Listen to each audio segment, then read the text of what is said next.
Hello, everybody. Welcome back to episode 6. That was a big, deep breath. I had to really wind up for that one. Welcome back, episode 6, Revolutionary Rhetoric Podcast. Happy to be back. I mean, with all the things going on right now, I think we all just need to take a big, deep breath. Yeah, And, very mindful of you. Calm down. I'm calm! yeah. Practice mindfulness. Who was it? Who saw? What was the term? What? I forgot what movie was it from. The Guru or whatever. He goes like, "Who saw? Who saw?" I've never seen I don't know. I can't. It's so Never long. seen that. Was that like one of those Adam Sandler. Adam Sandler? I was going to say the So Happy long. Madison. Happy Madison production. 2005 or some shit. Right. Yeah. Oh, well, how's everybody doing? Hope everybody had a great week. It's been pretty awful if you've paid attention to the news at all. So that's been going on. Quite depressing, to be honest with you. Yeah, not a lot of good news. So we're going to be a little more, downers today. What we have first up, some Israel-Palestinian updates, some House updates, some shenanigans going on with the House, as seems to be the usual for everything. So something going on in the house.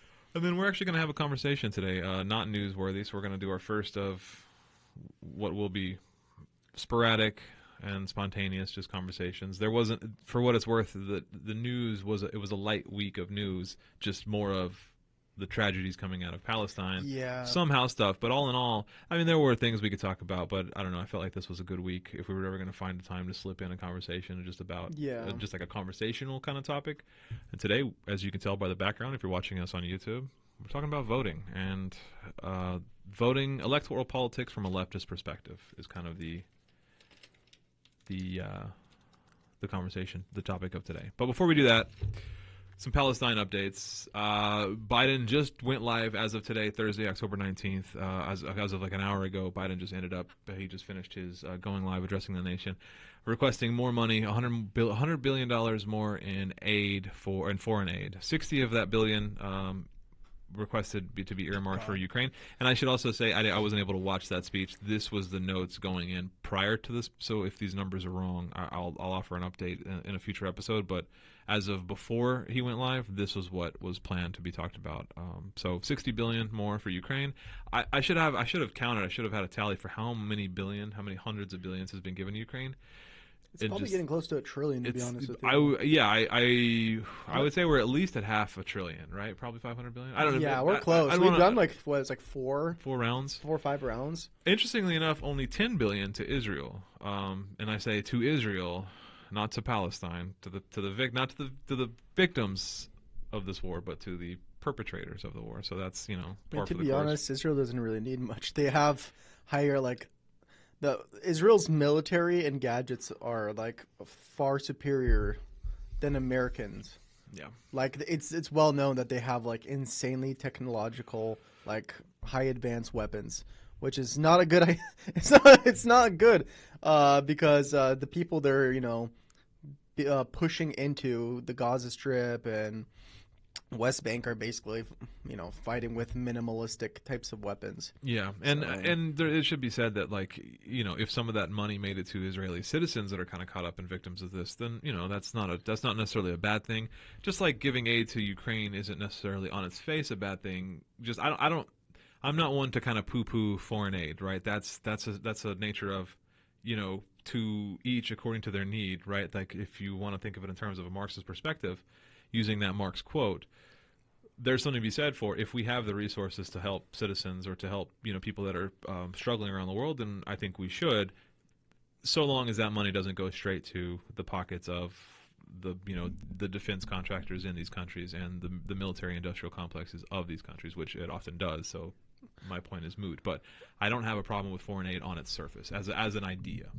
Yeah, I mean, it's kind of hard to distinguish just like who's in the good here, because America itself is an imperialist nation, and then Russia is being literally committing imperialism as we speak, and then we have this country in the middle that's just being either taken as a stooge, as like a political pawn in America's scheme of things to weaken Russia, and then on the other side, Russia is just doing a military invasion of Ukraine. So I feel bad for the Ukrainian people, but even the Ukrainian some of the Ukrainian forces are known to be Nazis. So it's like I don't know how to feel about this. I hope the civilians of Ukraine get that aid and not. But I mean, how often does that actually happen? Never. Right? So, Never. So yeah, that was kind of my point there.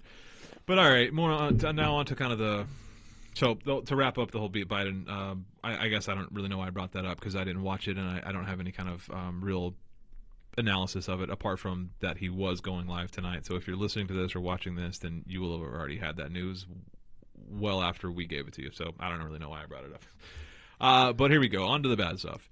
There has been just an onslaught of bombings and airstrikes committed by Israel against Palestine in the last 7 days since we last spoke.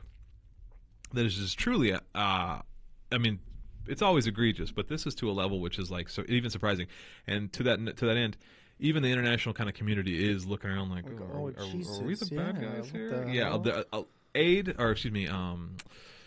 not aid, but PR for Israel and like the support for Israel has definitely softened, and kind of people have started to take a step back and be like, oh, should we be lending our full-throated support to Israel after watching them just bomb the shit out of these civilians? And when I say civilians, I mean civilians, right? These are not Hamas like terrorist cells they're targeting. They're targeting hospitals and evacuation routes, and we can talk about the specifics of that. But yeah, I mean, one of the big stories that kind of broke, I think it was Friday, right after we recorded last week, was that there was an evacuation route that, by all accounts or by multiple reports, where the Palestinian people were given these leaflets and given these kind of flyers. Yeah, I think the road specifically was Salah al-Din Road. To that road that runs through Gaza, they were given this escape route. They were saying, if you want to leave, take this path. And Israel then waited and then bombed that path. They like intentionally set these people up, or allegedly set these people up to tell them where to go, and then they bombed that place that they told them where to go. Yeah, it's straight up war crime. If you want to talk about war crimes, this is what just happened a couple days ago, or was it yesterday? The story broke about the hospital. 2 days ago. 2 days ago, and now. This has been kind of strange. This is where you put your tinfoil hat, your conspiracy theory hat on. Have you followed this at all? This this hospital. I have. A Palestinian hospital that was just packed with wounded. It was a Christian hospital. Sure. Just for context as well.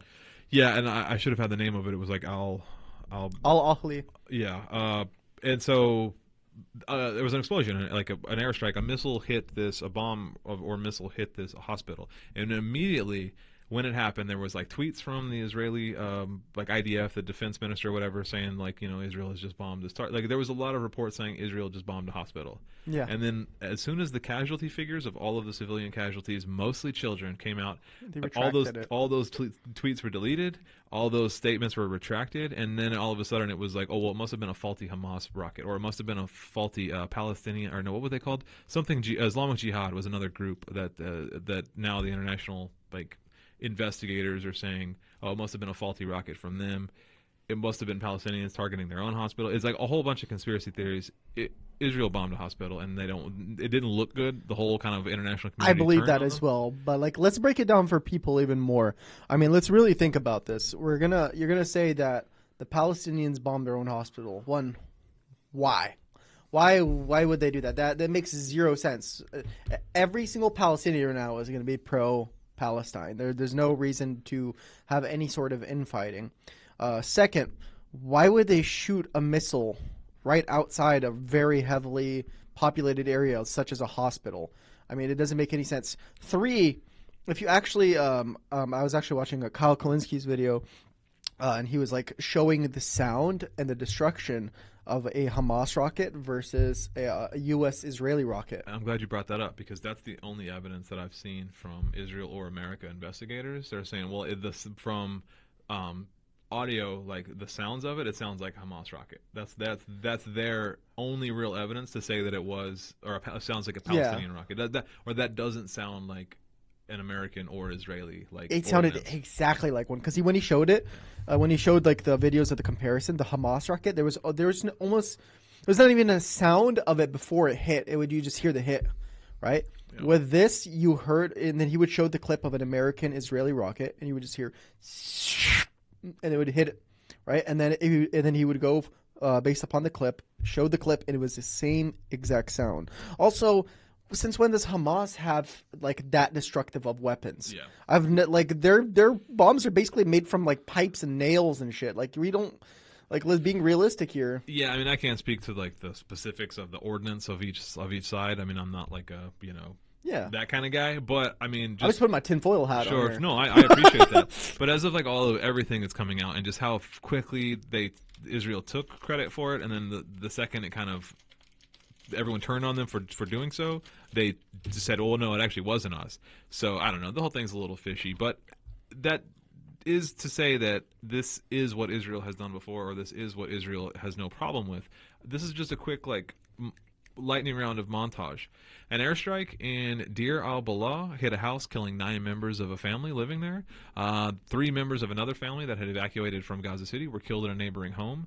The dead included one man, and 11 women and children. There was no warning before that strike. Another strike and forgive me for the pronunciations of these, a strike in Barej refugee camp, which is in central Gaza. That was supposedly to kill a top Hamas commander, but it was a refugee camp that was targeted. So you have civilian homes, you have a refugee camp so far, for those of you keeping track.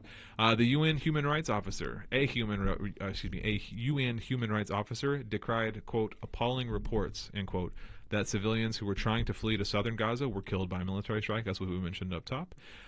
Israeli strikes on Gaza now have killed close to 3,000 people and wounded close to another 10,000. And that's according to the Gaza Health Ministry. Nearly 2/3 of those killed have been children. So if we're keeping score, 2/3 of the dead are children. Another 1,200 people across Gaza are believed to be buried under the rubble from all of the airstrikes. And on Monday, Israeli warplanes struck the headquarters of the civil defense in Gaza City, killing 7 paramedics. Another 16 medics and doctors have also been killed on the job so far. And to cap all this off, Lieutenant Colonel Richard Hecht, I believe is I'm pronouncing that right. He is the he is the Israeli military spokesman. In response to this, he said, "When we see a target, when we see something moving that is Hamas, we'll take care of it." That's the quote from the Israeli military when it comes to essentially just indiscriminately targeting doctors, refugee camps, hospitals, civilian homes, fleeing civilians. That's what Israeli does. That's what Israel does. That's what the Israeli government does. So I have no doubt in my mind that they would be completely okay and like on board for just targeting a hospital. Do you know what this reminds me of? Do you remember when Chelsea Manning, when she leaked those videos? No, I don't recall. What are you referring to? So there's a video where basically, I can't remember whether it was civilians or I don't know whatever the targets were, but there were people that were shot from a helicopter. They were shot, and paramedics came to come pick them up. They circled around and then shot the paramedics. And this kind of reminds me of that because like they'll bomb one area and they'll wait for just long enough for the paramedics to come by to grab people, and then they'll bomb the paramedics. Yeah, or bomb an area, wait for the civilians to flee, and then bomb the fleeing civilians. Yeah. Yeah, it's not. I mean, this does sound like the tactics of the good guy, right? Like, these are not the good guys in this conflict, and not to say that Hamas is, but Israel certainly isn't. And I also just want to note that all of those quotes and stats I just gave all came from an article from PBS NewsHour. So I just wanted to kind of full disclosure there. Those were direct quotes. A lot of those were direct quotes. I could probably find that later. And I can find that. I'll pop it in the show notes if anybody wants to read that full article. Because it had a really good recap of just like all of the human rights abuses from PBS, which is a fairly like lib organization. I would assume they would be a little less. Although I guess to be fair, they did say that. I forget how the first paragraph of that article did trigger me a little bit because it was phrased in such a way that was like, you know, the response to like Hamas's unprovoked attack against Israel or something this was Israel's response to the Hamas's unprovoked attack. The way that I'll put it in there. Don't worry about it. But it was kind of disingenuous and a little dishonest. I'll put it up on the screen. People yeah, see the physical I'll actual find article. that first quote I'm referring to. But all right, that's all we really had for the Palestinian update. Things are still terrible there. So just all in all, pretty awful. Just want to give all of our support. Like we mentioned at the end of last episode, if there's anything you can do to kind of get out there, show support, send money. There's plenty of aid and like funds set up, fund websites set up to kind of give any kind of relief to the Palestinian people, the Palestinian cause. Do what you can. We'll include some links in the notes. Yeah. Did you see that Hasanabi raised over $1 million already for the Palestinian children? I actually just saw he posted just now. He was on the Piers Morgan show, whatever. Yeah, whatever I was hoping Piers to watch Morgan's that. on now, and he kind of was just laying into Piers Morgan from the clip that I saw. So shout out to Hasanabi, man. Destroying it. Just doing it. I hope he destroyed it. I mean, we shouted him out last week, but I mean that dude's a G, a real one. Who's that guy that they Piers Morgan had on a couple of days ago that he absolutely destroyed Piers Morgan? He was a comedian, and he basically used like satire and like sarcasm to destroy Piers Morgan. I'm not sure. Oh, God, I'll have to pop it up. We'll pop it up here. We'll pop it up. I would say I really applaud Israel for doing one thing that no military force in the world does. Because I heard Ben Shapiro and I heard Ron DeSantis, and they said Israel is the only military force in the world that warns civilians before bombing them. I mean, how fucking cute. That is so nice of them. Because with this logic, if Russian troops started warning Ukrainians before bombing their houses, we're cool with Putin, right? I mean, okay, Habibi, you have warned them. Go invade. It's fine. You have done your job. But all right, moving on to less dreary news. Still terrible news, but less dreary. What's slightly less dreary than the Palestinian-Israeli conflict, which is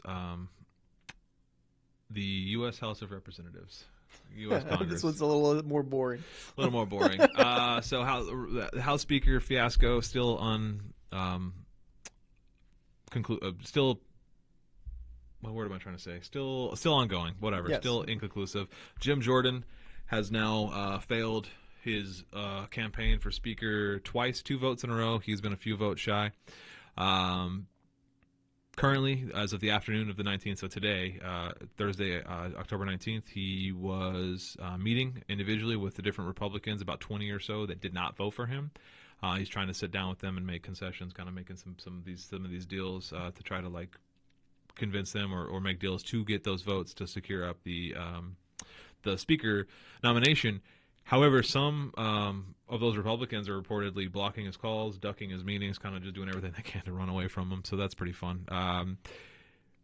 If every Republican votes in the Speaker election, he can only lose 4 Republican votes. He has to have all but 4 Republican votes because of how razor thin the Republican lead is in the House.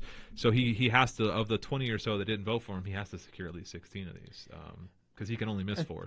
But here's the thing: there's also, on the Democratic side, those fuckers that flip over, Joe Manchin. Yeah. Is Kristen Sinema still in? Well, those are both senators. They wouldn't vote on this. Yeah, but I'm saying people. But yeah, there are let me see. But there's people like that in Congress that might flip over, even if you can get 3 of them. Yeah, I'm having a hard time thinking of any right-wing Democrats. Yeah, those Democrats Central aren't already California. right-wing, but yeah. Well, so speaking of Democrats, here's an interesting thing though, and this is more just conjecture and speculation. But Hakeem Jeffries, who has also been in this run, he has received more votes than Jim Jordan. He's received 100% of Democratic votes for this House Speaker, 212. You need 217 to win the Speaker.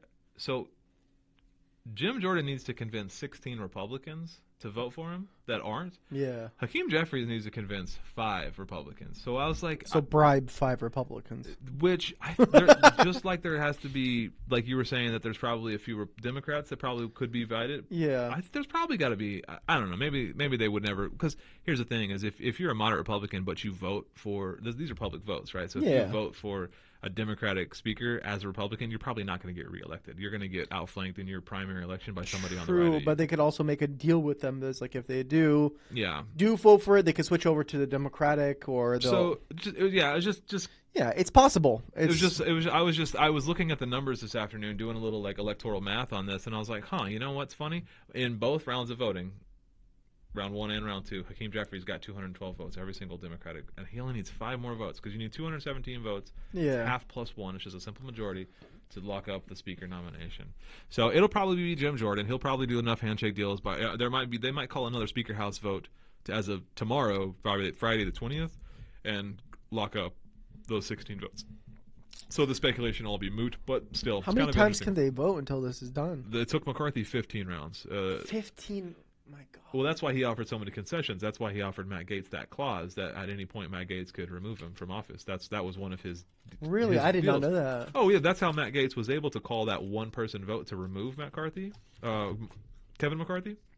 That's too much power in one guy's hand. Well, that was given to Matt Gaetz because in one of those rounds of concessions and voting and what do you call horse trading to get McCarthy the nomination. That took 15 rounds of voting. We're at 2 now. That was unheard of. It's never taken that long before. And I looked it up. Historically, there has never been a House Speaker that did not have the majority. Like there's never been a Democrat with a Republican majority. But there's no never been constitutional a minority majority. There's never been a minority party leading the majority House. But there's no constitution or like rules of Congress that say you can't. As far as I could tell, there's nothing stopping him. They would need to secure 5 Republican votes, and Hakeem Jeffries could, in theory, be the speaker. Although I don't think that's going to happen. I mean, it's possible. You can 200 plus congressmen. You could probably flip over a few of them. Why not? You cut some deals. It would be the history teacher in me says that'd be interesting. That'd be noteworthy to have a Democratic Speaker of the House in a Republican-held Congress. That would be interesting. But all of this leads us to the question: does this matter? We've spent now, I think, every single episode talking about congressional goings-on, congressional nonsense, and that leads us to a question: does it matter? Does electoral politics matter? Do electoral politics matter? Why do we talk so much about these congressmen? What's the point? And I guess that question brings up the question: should you vote? As a Marxist, as a leftist, is voting in electoral politics, voting for people who just simply do not share your interests? Joe Biden is about as opposed to me as you can get. I mean, I've said quite often and quite frequently to my friends on social media, I shout it from the rooftops that the degrees of difference between Joe Biden and Donald Trump are like minute, a fraction. They're two wings of the same, two wings on the same bird, two sides of the coin. You know, the political difference, the ideological difference between those two people is so scant that like. Is there a difference? Does it matter? Should you go vote? Does voting matter? Economically, that's the same shit. Yeah. A lot of people would say voting does matter for social progression. If you're speaking of economics, which most Marxists are, I mean that's what we're really focused on at the end of the day is economics and money for laborers and all that. Honestly, it really doesn't matter. Not much will change. But if we're speaking for social matters, a lot of things have improved. I mean, same-sex marriage, legalization of marijuana on many levels, and that sorts of things. Not at the federal level. No, not the federal level. It might get there.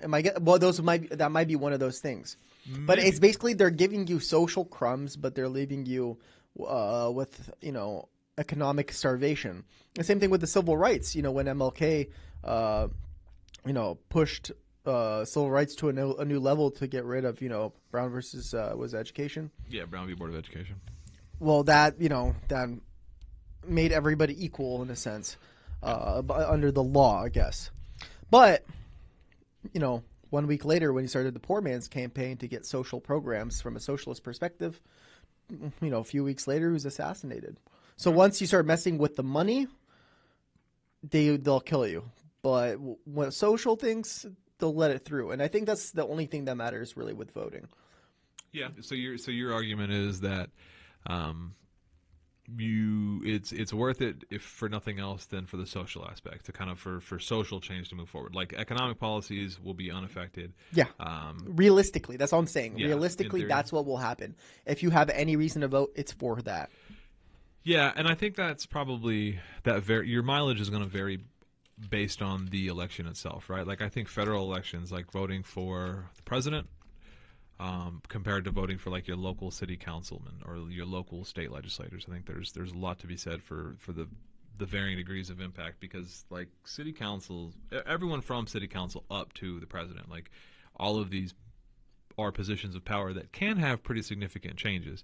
I would argue that your local elections probably have more sway on your day-to-day life. I mean, these are like the zonings of your city, like things that materially determine, like, business laws in your town, how they treat homeless in your town, like street laws, like road laws in your town. Like these are like very, I mean, some of these sound kind of minor, right? But like this is like But your it'll day-to-day actually life. affect you. Yeah, things When you will wake up actually and you affect drive out in the street, things will change. Yeah. And those are all the local laws. No, I get that. Federal laws, I don't think much will change, man. At the end of the day, even with Congress and everything. I mean, who was the guy that got elected in Pennsylvania for senator? Not the guy who beat Oz. What's his name? Yeah. The guy who wears shorts all the time. Yeah. I'm blanking on his name. The guy who wears shorts, God, goatee, wears Jesus shorts. Christ. He tried to get the rules. I'll pop his face up here. Yeah, I know exactly who you're talking about. For some reason, I'm like blanking on his name. totally spaced on his name. Well, he was very, I wouldn't say he was a socialist, but he was a social democrat. He was for a lot of the things that we push for in a general sense, like, Medicare for all and that sort of thing. But he just came out pro-Israel harder than right-wingers. I mean, he sucked on that Israeli cock like no tomorrow. John Fetterman. Guess John what, Fetterman. face? I just saw his tweets today, and I was so disappointed. I'm like, you know how many people went out there and protested and pushed for him because they thought there was going to be some sort of change, and at the end of the day, there was no change. Yeah. AOC, Ilhan Omar. I mean, none of these people done shit. They've been in there for 8 years, and it's just a PR campaign with them. Yeah, it's just raising money and raising money. and How getting internet cloud. I guess is what it comes down to. Yeah, I mean that's a good point. the Justice Democrats. That's what they were called. Right. Yeah, and I mean, like, it's been so. I brought this up last week. It's just been such a shame to see how many people have just come out like in defense of Israel. I feel like honestly, just because they feel like they have to, because what we've seen with people that come out pro-Palestine, like we're talking like news organizations. What was it? Was it MSN or CNN? Either CNN or MSNBC. I forget which outlet just fired 3 Muslim anchors. And it was MSNBC. Yeah, because they just suspended 3 Muslim anchors because they came out in defense of Palestine, and you're seeing that across the country. People are getting fired left and right for just like free Palestine, or for supporting Palestine. Yeah, and it's just insane. Also, something else we didn't mention. Kind of, this is getting a little off topic from what we're talking about now, but I meant to bring this up early and I forgot. You're also seeing, like, although I guess it is related because we're talking about democracy and kind of freedom of democracy in a free country, and yet you're seeing all across Europe and the broader world, all of these countries that are limiting free speech, banning banning flying a Palestinian flag. I think France, Germany and France. Germany and France like outlawed public displays of support for Palestine, public displays of Palestinian flags. So like, what are we talking about when we're talking about democracy when your country can just unilaterally freedom of speech, my ass. Yeah, I mean, and I don't know. To be fair, I don't know Germany or French's constitution well enough to say that they even have a freedom of speech clause in there. I teach French Revolution, and it's the Declaration of the Rights of Man. That document. They don't have like a freedom of speech clause in there that I'm aware of, at least not to the same extent of. Well, I think there is one clause in the Declaration. This is getting too in the weeds with my history brain, but there is one clause in the Declaration of the Rights of Man that says like every man is valid to their own opinion or something. The wording is about something of their opinion, and I don't know enough about the French court system to see if they have like a Supreme Court equivalent that kind of translates and applies their constitutional stuff to whatever. But yeah, there you go. What I'm really annoyed about is just how much people are, praising Western liberalism, as it's like this is the freedom that we all wanted. This is the freedom the Iraqis should have. This is the freedom that the Chinese should have because the Chinese can't speak up. This is the freedom. And then when it's actually important, when it's against the status quo of what the country is about, you get arrested for it. Yeah. And I so, mean, and that's not new for France, right? France just arrested a whole bunch of people for speaking out against Emmanuel Macron. It was like somebody said something, was talking shit about him on Facebook, and they came and arrested him. I forget the full story, but this was a couple months ago, maybe. Like, so if we're gonna talk about democracy and freedom, like, what are we talking about? It's an illusion, man. Like, not to sound like a hippie smoking a joint in my well, in my the van, whole but point it's all an illusion, man. Yeah, it's all an illusion. It's all relative, man. It's the whole point of freedom of speech is to be able to say the things that you don't want. They don't want to hear you say. Yeah. You can say things that they want you to say. That's not the point. The point is to have that opportunity to say things that are against the government. If you can't say that, there is no reason for freedom of speech. Yeah, it's like the irony of speaking of First Amendment rights in America, at least, like when you're required to get a permit to protest, right? Like that defeats the purpose. Not only is it, I would argue, unconstitutional, but also like it defeats the purpose. The point of protest is to like a spontaneous like action against your government. If you have to then get permission from them and approval, then your protest is toothless. Yeah, it's the same thing with voter IDs. With voter IDs, you have to, like, they're trying to push in certain states where you have to have a voter ID to vote, but you have the God-given right in this country, supposedly, to vote, right? Whether you have a voter ID or not, that is in the Constitution. So it's not constitutional to add something like a voter ID. And so same thing with like a protest, you have to see if you can have the protest. Yeah, I mean that's not always the case, right? But if you're trying to like have an event or like a march or whatever at a park or something in a city, you need to get a permit to be there, right? So like it's a little silly to me. It's just not real, man. It's not real. It's at the end of the day, if you're getting arrested for stating what you want to state, and it's not violent. 2, you're not against a group of people. You're pro-Israel, not pro-Israel, but pro-Palestine. And you get arrested for that. To me, at that point, is what's democracy for?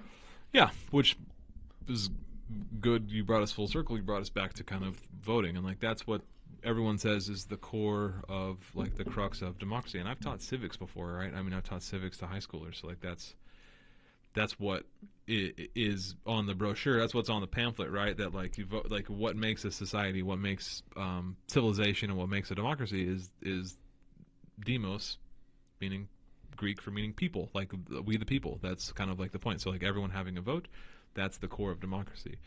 So I do understand the kind of the juxtaposition and the irony of me voting or railing against the idea of voting. I've typically been pretty anti-voting in the past, although like as you mentioned, like there is some benefits when it comes to like social progression or things moving forward the dial and social. Although I could push back on that and argue that like, well, the Supreme Court just kind of overturned Roe v. Wade. The Supreme Court is overturning like indigenous rights. Are we seeing a lot of value or return on our investment for voting? I would argue no, right? So like you could argue that, yeah, society has progressed forward a little bit, but not enough. I think those progressions didn't come from voting. I think those progressions came from like mass movement of people. The Civil Rights Act, was only passed after a lot of disruptive protesting, marches, demonstrations, as well as certain high-profile assassinations. Did those really like take place, right? Yeah. And the riots that followed after those assassinations and deaths of prolific leaders. And I think that's pretty true of most movements, right? Like it's not just our benevolent overlords granting us what we wish. It's like, no, you have to kind of take them. And so exactly, voting, I don't think is a way to get change, right? I think, not to be too cringy or LARPy about it, but I think like revolution is how you get change, and that doesn't have to be like, storming the Bastille, but I think that could be like, mass demonstrations, mass protests. We saw what that could have looked like, and this is where the Marxism comes in, is we saw what that could have looked like in 2020 with all of the BLM and George Floyd protests, and that kind of fizzled out. And not only did police departments lose funding, they actually increased funding by like exponential amounts after those events. So that year, sorry to say, for those of you and myself included that were out there every day on the streets, that accomplished nothing, not a single thing. Police departments only have more funding, are more militarized, more deaths because of it. So like, and the reason I brought up Marxism is because and this is my opinion, those movements were so I don't want to use the word useless, but like ineffective because there was no hierarchical like structure to them. There was no charismatic leader. There was no Lenin leading that charge. And I think that's not just necessary. I mean, that's vital. That's crucial to any movement. If you want change, you need demands, you need hierarchical structure. It's the same, and to flip it on the other side, it's the same reason the January 6th riot fizzled out, right? There was just a group of just goofy libertarians who didn't have any kind of leader. Can you imagine if they had a plan, if they had a leader going into that? They could have like taken those like congressmen hostage. They could have had a real plan. I'm not advocating for that. I'm not saying it would have been a good thing to do, but like it would have been something. It wouldn't have just been them running. It would have around been more effective. LARPing in a shaman, suit in Congress, right? Like if you have a hierarchical structure, if you have a leader, and this is why the anarchists will never win, if you have a hierarchical structure, that's how you get things done. You need a vanguard, you need leaders, you need structure. I don't know why I went on a little Marxist rant there for a minute, but that's just how I feel. All because you're a Marxist. And I've had 2 sleepy time teas, and I'm a sleepy boy, and I'm just at this point I'm just get a little loopy, just all my sleepy time tea, just talking. Well, I think a big thing between Marxism and anarchism is, like you said, the structure, because at the end of the day, is like pure democracy. If we're talking, because you have to remember, America is not even a democracy. We are a representative democracy. We are a republic. We vote for people to make decisions for us, and that's actually, I mean, that's such a corruptible system if you think about it. But also at the other end, you cannot have a pure democracy with 300+ million people. Yeah, direct democracy. It's not not a thing. 340 million people. I mean, American Idol pulled it off okay, but voting by phones. But it's that's not practical or possible when you have almost 350 million people now. So it's like what's the easiest thing to do to actually be effective and efficient is to basically have a dictator of the proletariat, and essentially, at least this was in the 1900s. But nobody's saying that democracy is bad. We're just saying that it's ineffective in modern day age. What we're doing here is not American democracy, like Western democracy. Yes, because I think that, and I would argue, and I think that a lot of people would agree with me that. And I apologize, I didn't mean to cut you off, but I just want to quickly throw in this aside that like communism is a democracy. It's I would argue communism is more democratic than like American democracy or Western democracy, where people have a say in how their government is run. That's had varying degrees of success, but I've historically touted Cuba as a great example of like universal voter registration at birth, voting age of 16. Cuba has more women in politics than, I think it's the second country or the third country last I saw, with like an actual like equality to their politicians. Their voter turnout is like almost universal. It's just like they are a quote unquote communist country. Communist country can be democratic. Yeah, no, definitely. I think a lot of people, when they think communist, they just think dictator. They think, a centralized government with no sense of democracy. But you have to remember, just like when we wake up, we go to work, we come home, we go to sleep, majority of our wake life we're going to spend at work. What communism and socialism is at the very end of the day is the democracy of the workplace, because you basically live in a feudal lord system when you go to work. So when you go to work and you have a democracy at work, that's the real democracy. That's the democracy that actually affects your life, because that democracy is what you're going to get paid. That democracy is how what benefits are you going to have. That democracy is what the standard of living is going to be in your life. So at the end of the day, the real true democracy that's actually the most important is the workplace democracy. And what you actually vote for that as a direct democracy in most senses. If you're a worker co-op, or you're going to be if it's not controlled by the government, you could have a worker co-op where every single worker has the same amount of democratic rights to see where the company is going.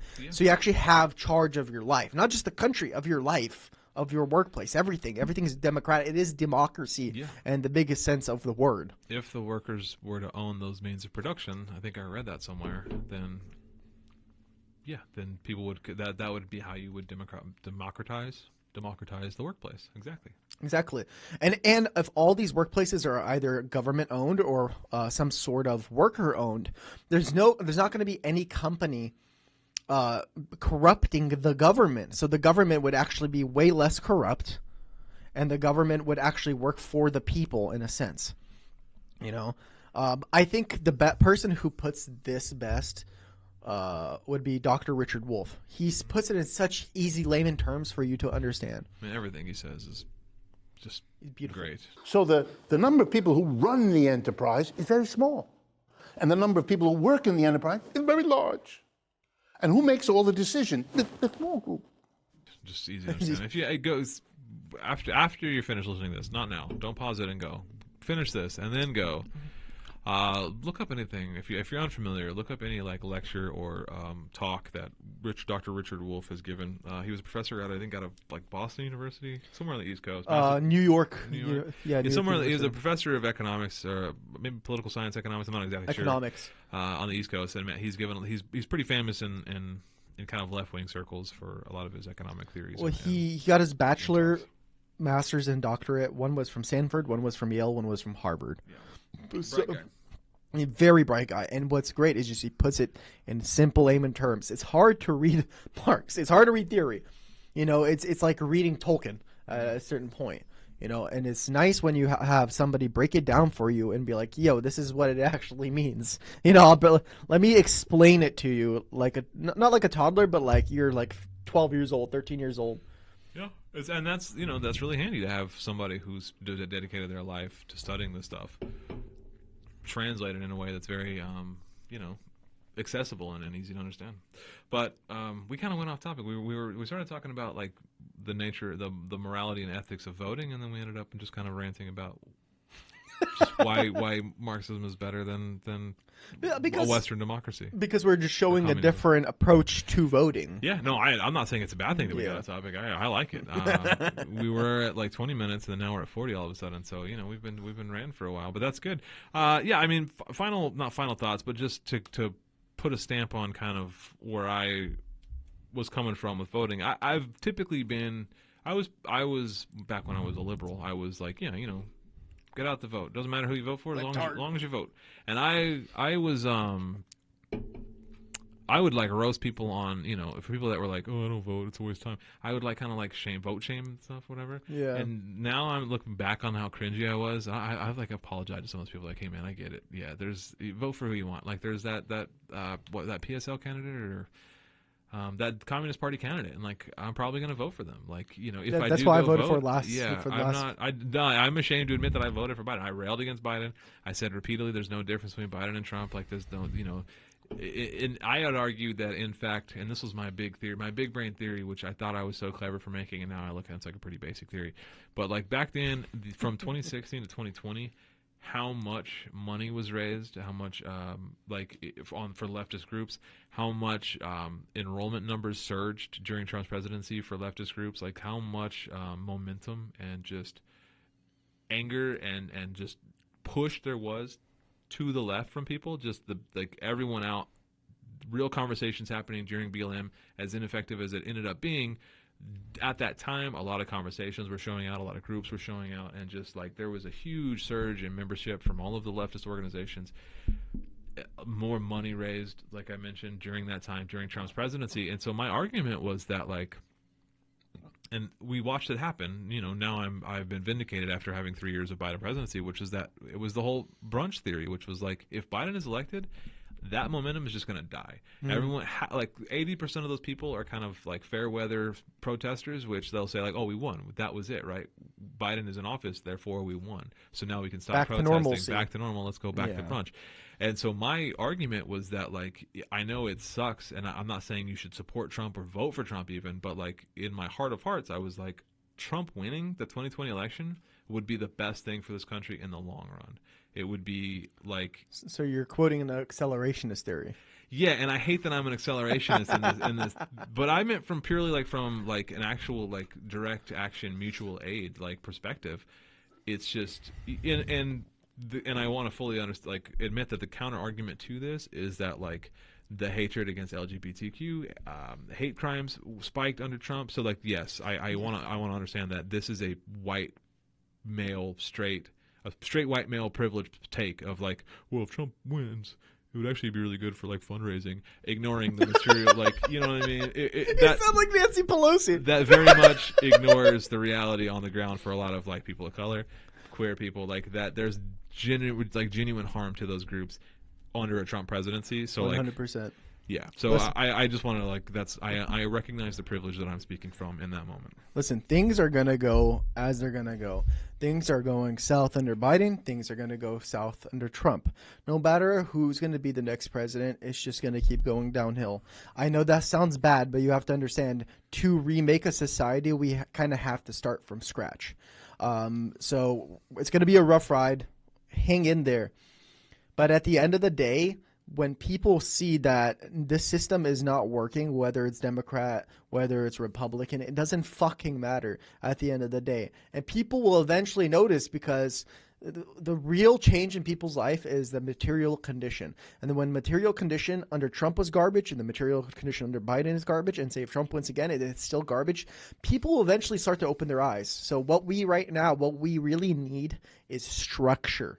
What we need is structure to take advantage of those people that are disgruntled with the system, and we need to persuade them to come over to to a system that is completely different, that will actually work for their benefit, for the laborers, and that is, for example, the CPUSA. So please join. The more people we get into this, the more momentum we have to push, even if we're going to do this democratically, some sort of actual communist members into Congress. We need exposure. People don't know what communism is. People don't know what we believe in. We need exposure. Yeah, it's so funny you mentioned that. My wife is watching Seinfeld upstairs, and the episode that came on like before you came over was they were talking about communism, and like they were like unsure if a guy was a communist, and they're like, well, does he wear drab olive colored clothes?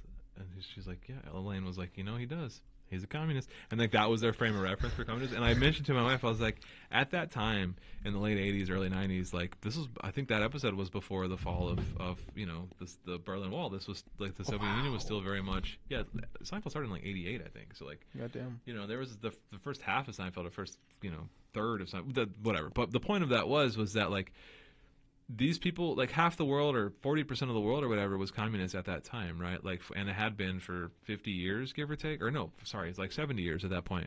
And yet they knew nothing about communists. And that goes to show you that, like, these people, half the world was communist for most of the 20th century, and yet Americans still don't understand what it is because of how hard they were propagandized about what it wasn't, about what it wasn't, the Red Scare, all of these reasons as to why. But it's just like, it blows my mind that like you can live with your neighbor, your world neighbor, for your entire life, essentially, for like, if you were born in the 20th century and you pre-91 with the fall of the Berlin Wall, like your entire life you had this world neighbor that was like you were at war with, quote unquote, during the Cold War, and yet you do nothing about them. We're at war with, I'm not even at war, my country, Ukraine, Russia, Israel, Palestine, and I know almost all there is to know about these wars. And yet you live your entire life at war with somebody you don't even know their basic ideology. So that just blows my mind. Well, if we're going to be realistic, that's on purpose. Yeah. That's on purpose. They do those things on purpose to keep you uneducated, because an educated populace cannot be as easily manipulated. At the end of the day, that's why they made school so expensive. So you don't want to go, and you end up joining the military to pay for school, and then you end up not going to school because you're fucking tired and you got PTSD and you just want to work some random welding job. And nothing wrong with that, but the point is, the more, and then the education system is not going to actually educate you on those economics. They're not the majority of our economic theory that is taught in private schools, public schools, universities, or high schools. All of that is based upon capitalist principle, specifically like Keynesian economics, you know. Yep. And then there's certain sections that like push Ayn Rand's philosophy, but it's mostly Keynesian economics, and they're still stuck in that era of like the 30s and the 40s, right? But their purpose, that's as far left as they're willing to go, is Keynesian economics, you know. And to them, that is like the peak of humanity's existence. There is nothing more to that, because if we push anything past that, you're starting to push into social democracy, and then people are like, whoa, we can have healthcare? Whoa. Yo, maternal leave? What do you mean? Just bring your baby to work. You know, it's just like the whole point is to not expose you to other cultures and to other societies, to see that there is a different way to do things. Yeah, a better world is possible. That's like the slogan on, you know, the communist slogan, a better world is possible. And like it's just so frustrating to know that, like, when you're kind of aware of that, or you know, acknowledge that, and quote unquote woke to that, like, for lack of a better term, of like this, like how easy, or at least how easy in theory it would be to just like get these people help, you know, have nobody go hungry, have nobody go houseless, you know, literacy rate, vaccination rate, infant mortality rate. Like, you know, under communist countries, this is proven to just skyrocket. All of these metrics, you know, your material condition under communist countries is better, or at least the data has shown that that's how you like increase your society's welfare. And, you know, it's frustrating to see people push back against that so hard when we're so close to it, like just being possible. Again, in theory, that ignores a lot of the material conditions of what it would take to get A to Z to get there. But just to know that it's a possible thing is just the most frustrating part to me, of just like people willfully like choosing starvation over safety just because they don't understand the actual decision they're being presented. And as you know, Americans are one of the most anti-government people, and it's funny to me that they never like thought, wait, what's the most anti-American government? What is the epitome of anti-America? So you're like, oh well, communism. They never thought it was like, maybe I should do some research. What is this? What do they not want me to know? It's the epitome of, you know, anti-Americans. Yeah. Like, well, that's like, it's time and time again, we've proven that America is the biggest barrier to world peace. Like, the only thing stopping world peace is America. The only thing stopping world, you know, stability, ending world hunger, ending war is America. Time and time again, we've proven that America is what is perpetuating, you know, Cue this eagle worldwide noise. violence. Which is, hopefully you've realized by now, the irony and the sarcasm of our background here. We're not advocating you to go out and vote, but we did want to have a conversation about whether they should, which we actually didn't really talk about. So we should circle back to that at some point, maybe as we get closer to the election. Speaking of the, I still think you should vote. Just don't vote for the fuckers that are, you know, the major fuckers. Just the down ballot voting. Just vote for your local stuff. Vote for your local propositions too. We didn't mention like propositions, actual initiatives, like tax levies, giving your public schools more money. Those things, yeah. Go for the Communist Party. They're still in there. They're not Yeah. in the major ballot, but you can find them. Yeah, they're a Communist Party, or at least socialist people running for office. The city council. I voted for a city council member here in Seattle. He's a socialist. He didn't win, but I voted for him. He was a good guy. He Yeah, came to my house. He knocked on my door. We had a good conversation. So Really? I was like, yeah. He was canvassing. Whoa, hey, we should have had him on here. Yeah, I can probably get a hold of him. I don't know what he's doing now. He was like 19 years old or 18 years old. That's he great, He would have though. been the youngest. Yeah, he was a cool guy. That's great. I like that enthusiasm of mean, 18, 19 years old. If his going for the website's still council. up, I'll drop it in the show notes if anybody's interested. He convinced me. I mean, and it's not easy to convince me in electoral politics because most people running are pretty much just Democrats, right? So if you're not a Democrat, you're already like way ahead in my book, in terms of being, you know, center At this point, or to the left. I'd vote for a Trotskyist at this point. Ooh, that one I may have to. That's where I draw the line. Over a Democrat? Come on. It's got to be better than a fucking Biden. You know, I'd have to think about that. If like a hardcore Trotskyist was running for office and was like a legitimate third party choice, yeah, obviously I think I would vote for that person over Biden. But like, I'd have to think long and hard about it. That would be almost as hard as voting for Biden. I hate Trotskyists, man. What is it that Trotskyist pissed you off about?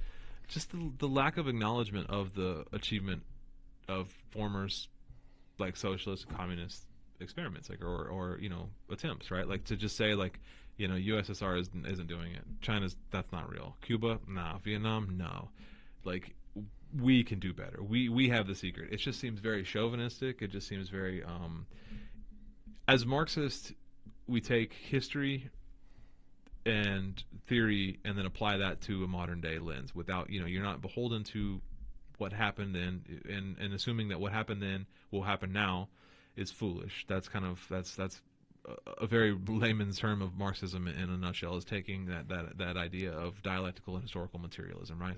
Applying what has happened to a modern lens. And Trotskyists do that kind of in reverse, and they think that like we don't have to look at any of this. What we do now moving forward will work. And I don't know. I think it's just very I don't understand how you can consider that Marxism in any sense. How they consider themselves Marxists. I think that's like opposed to the ideal and the fundamentals of Marxism, right? If Marxism is dialectical and historical materialism, they're not doing that. So how can they then be Marxists? And there you go, guys. Most people won't even explain that simple part to you. A lot of people don't even know like what a Trotskyist believes in a general sense. What I mean? And it's funny because I'm new to Seattle, relatively new. Me and my wife were at a farmer's market. I don't know, a month or so ago. We were just hanging out on a Saturday morning, kind of like a date day. Went to get some breakfast, some coffee, get some fruit, whatever. And there was a group there tabling, a leftist group, and they were I don't want to say their name because whatever. There was a group there, and I hadn't heard of this group. But they had literature, they had magazines, and they were trying to sell magazines, which should have been the big red flag, because every Trotskyist group is going to try to sell you a magazine. That's what they do. That's core one. They do Marxism better than existing Marxists, and core two, sell magazines. That's the Trotskyist creed. And I hadn't heard of them, and I was like, I told my wife, and this was just so funny because I was messaging the CP people. I'm like, hey, have you guys heard of this group? What's going on with this? And then I sent that message, and to my wife I said, if I haven't heard of them, I bet you they're Trots. And then I got a message back saying, oh, they're Trots. And I was like, I showed my wife. I was like, see, they're Trots. Yeah. I was very proud of myself at that moment, as you can tell. The Trotskyists are kind of like the Jehovah's Witnesses of Marxists. Yeah. I'm like, well, they're not even Marxists, well, but like, they also then don't do anything. That's yeah. Like if they were a legitimate organization, I would have seen them out on the street, like I would know them. But like they're just tabling and selling newsletters, and like that's their direct action. So, and I don't want to talk total shit because if there are members that join because they're new to Marxism or whatever, and they find that those groups are hella present, I will give them this credit. I think I mentioned this like the first episode. Those groups are everywhere. They have massive numbers, massive like marketing outreach, stickers in their newsletters, and they're doing like the Marxism night schools and stuff on college campuses. That gets pretty good turnout. Hey man, so the Trotskyists know how to like. They're still raise leftists, membership. man. They're still leftists. They're not Marxists, but they're leftists. And at the end of the day, you could even consider them some sort of ally. Yeah. I mean, I agree. I have my like meme hatred of Trotskyists, but like when push comes to shove, they're still leftist allies, I would say. And I think a lot of they're them still going to be out in the field with you, like protesting as well. Well, that's the thing, is they're not. And that's my big gripe with them, is that a lot of times they don't do anything like that. But what I will say, that a lot of people that join that, they're the most visible. So you get a lot of people new to leftism because they're the most visible. Join them, and I think that's a lot of those people are like, they just read a little more. They just have it's like those people. They're like democratic socialists. Yeah. They're almost there. They're almost Democrats. there. Or social democrats. Social Democrats that are like one step removed. It's like, well, there's like a difference between, for me, social democrats and democratic socialists. Well, sure. Social Democrats are just liberals with maybe occasionally like a social approval of social safety net programs like welfare or whatever. Yeah, and then democratic socialists, like they're almost there. They're almost actual socialists. They're almost there. I still consider democratic socialists a form of just progressive liberals. Like they're still just liberals. It's like social democracy if it's just +1. Yeah. Yeah. So they're almost there. Nancy Pelosi, Democrat. I don't know who's a social democrat. Probably like AOC. AOC would be like a social democrat, and then maybe if Bernie is one step further, he would be like. And then there are some. I would say DSAers. Bernie's a democratic socialist. I just don't think he actually implements a lot of his socialist policies. Yeah, Bernie's a bad example because he's kind of flamed out. But I just mean like you got way too into the political side. Yeah, and I mean, shout out to Bernie. He did great stuff for 99% of his career. So I don't want to shit on the guy for the last few years, but But I still love the man. I still think he brought up he like kind of sparked the leftist movement more. a whole generation. 100%, Yeah. a whole generation So of I am Marxists. very thankful for that. Yeah. But old man, get the fuck out of the way. Move. It's time. Yeah, I agree. Well, we've been rambling for an hour, so I think it's time to call it. What do you think? Any last thoughts? From whatever, like my last 2 brain cells are here. Yeah, I know. We do this too late at the end of a long work day, so. Yeah, no, this I is- don't. This I is a mean, pretty low energy one, but I don't know. I had a good conversation. go I felt vote, but go vote not for these people. Go Vote. vote for your Democratic Socialist. Go vote for your Marxist, for your communist, whatever party. Just do not vote. And also, if you are a leftist and you hate Biden, but you hate Trump more, and I don't want to shame you into thinking you're doing the wrong thing by voting for Biden. Do what you do. I'm not gonna critique your life. I don't know your life, and I don't walk in your shoes. But there are better choices out there. That being said, Yeah, so 100%. anyway, Guys. follow us, social media, email us revolutionaryrhetoric@gmail.com, all spelled out. Revolutionary Rhetoric Pod on Instagram. Revolutionary Rhetoric on TikTok. Rev Rhetoric Pod on Twitter. XXX.com. Should we get on? I know we joked last week about going on Facebook. I don't know if it was a joke, but we talked about going on Facebook last week. Should we get on Threads, man? Should we be? Yeah, Threaders? actually, we might be able to get on Threads. I was kind of like I was poo pooing Threads when it first came out. I was like, I'm not doing this. This is. But I was haven't actually. got onto I've it been. yet. I have no clue. I've been on the last couple of days. I've been seeing, and now that it's had a couple months to really build up a base, I'm like, I could very well see in the next year or so Twitter collapsing in on itself. And Threads picking up a lot of that traffic. Well, so I don't know. Threads is basically like a copy of Twitter, right? It's a clone that I don't know how they're not being sued. It's identical in every way. Well, yeah, we should definitely get onto Threads. I've never even been on Threads, so. Yeah, I was scrolling it the other day and I was like, oh, okay. Because when I first went over there was it was like cobwebs. There was just nobody on. And that was that first week but what we didn't realize is that the second you open it, you can't delete it. So now we all have Threads. So once we make that leap, we can't undo it. Because it's connected to your Instagram account, I think. And this may not be the case still, but it was. That's back fine. then. We have an Instagram account for our Revolutionary Rhetoric, not our personal ones. Yeah. So, follow us on all those things. Email us in. Comment on this. If you're watching this on the YouTube side, comment, subscribe, share it with a friend, tell your people. The numbers are growing every episode, so we really appreciate that. But obviously, we'd like to see more growth, infinite growth in a finite world. It's kind of hard with the algorithm being against leftist politics, anyways. On I YouTube. watch exclusively leftist stuff. I think I mentioned this before. Maybe it was just I don't know if it was in a personal conversation with you or if it was recorded, but I watch exclusively leftist content on YouTube. I watch other stuff too, entertainment stuff and a lot of wildlife, whatever. But I watch any political stuff. I watch is leftist, and I still get fed Ben Shapiro and all the time. Just the all the what's time. his name, Crowder shit, just whatever. Those Stephen videos Chowder. are still just pop up on my algorithm because it's you like politics, you like politics, you like this. And I'm like, no man, not all politics is the same, dumbass YouTube. But No, it's on purpose. yeah, I do want to say one thing though. Yeah. I posted on Facebook. I was like, hey, we just made a new video on the Israeli-Palestinian conflict. If you're kind of unsure what's going on, we could explain it to you. Take a look at the video for more in-depth, material of what's going on. And then my sister sends me a message, a photo, basically. I gotta show you this real quick. interesting. So yeah, I posted that on Facebook, and she got a notification. Do you want to see more or less notifications like this? Show more, show less. She has never seen anything like that on Facebook since we've had it since 2009 or whatever. So they're trying to fucking push out leftist content. It's crazy. Yeah. Well, all right. Well, do your best to stop that misinformation. Get it spread. Listen to it yourself. Like it. Thumbs up it. Share it. Subscribe to it. Follow it. Do all the stuff. We said that so many times. I'm going away now. Bye. Bye.